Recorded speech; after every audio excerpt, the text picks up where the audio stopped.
അല്ല everyone, hyper laxity ഉള്ളവരിൽ സാധാരണ ലിഗമെൻറ്റുകൾക്ക് injury വരാനുള്ള സാധ്യതകൾ കൂടുതലുണ്ട്. അപ്പോൾ എങ്ങനെയാണെന്ന് വെച്ച് കഴിഞ്ഞാൽ നമുക്കത് എങ്ങനെ കണ്ടുപിടിക്കാം? ഇപ്പോൾ ഒരു 10-20 വയസ്സുള്ള കുട്ടികളിൽ ഇങ്ങനെ ഫുട്ബോൾ കളിക്കുന്നതിൻ്റെ ഇടയ്ക്കൊക്കെ ഇങ്ങനെ വീഴ്ചയിലൊക്കെ ചിലപ്പോൾ ലിഗമെൻറ്റിന് ഇഞ്ചുറി വരാറുണ്ട്. അപ്പോൾ ഈ പ്രശ്നം നമ്മളിപ്പോൾ കാണിക്കാൻ പോകുന്ന പ്രശ്നമുള്ളവർക്ക് അതൊരു അസുഖമല്ല, പക്ഷേ അതൊരു സിൻഡ്രോമിൻ്റെ ഭാഗമായിട്ടും വരാം. അപ്പോൾ ഹൈപ്പർ ലാക്സിറ്റി എന്ന് പറയും. അതുള്ളവർക്ക് ഇങ്ങനെയുള്ള ലിഗമെൻറ്റിന് ഇഞ്ചുറി, അതായത് ഷോൾഡർ ഇറങ്ങിപ്പോവുക അല്ലെങ്കിൽ മുട്ടിൻ്റെ ലിഗമെൻറ്റിൻ്റെ ഇഞ്ചുറിയൊക്കെ വരാനുള്ള സാധ്യത വളരെ കൂടുതലാണ്.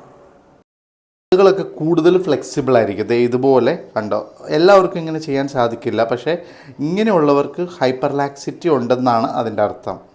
അപ്പോൾ ഇങ്ങനെയുള്ളവർ എന്ത് ചെയ്യണമെന്ന് വെച്ച് കഴിഞ്ഞാൽ ബാക്കിയുള്ള മസിലുകൾ, ഷോൾഡറിൻ്റെ മസിൽ, അതുപോലെ തന്നെ മുട്ടിൻ്റെ മസിലൊക്കെ ബലപ്പെടുത്തി നിർത്തണം. അല്ലെങ്കിൽ ലിഗമെൻറ്റ് ഇഞ്ചുറിയൊക്കെ വരാനുള്ള സാധ്യത വളരെ കൂടുതലാണ്. അപ്പോൾ തീർച്ചയായും ശ്രദ്ധിക്കേണ്ട ഒരു പ്രശ്നമാണിത്.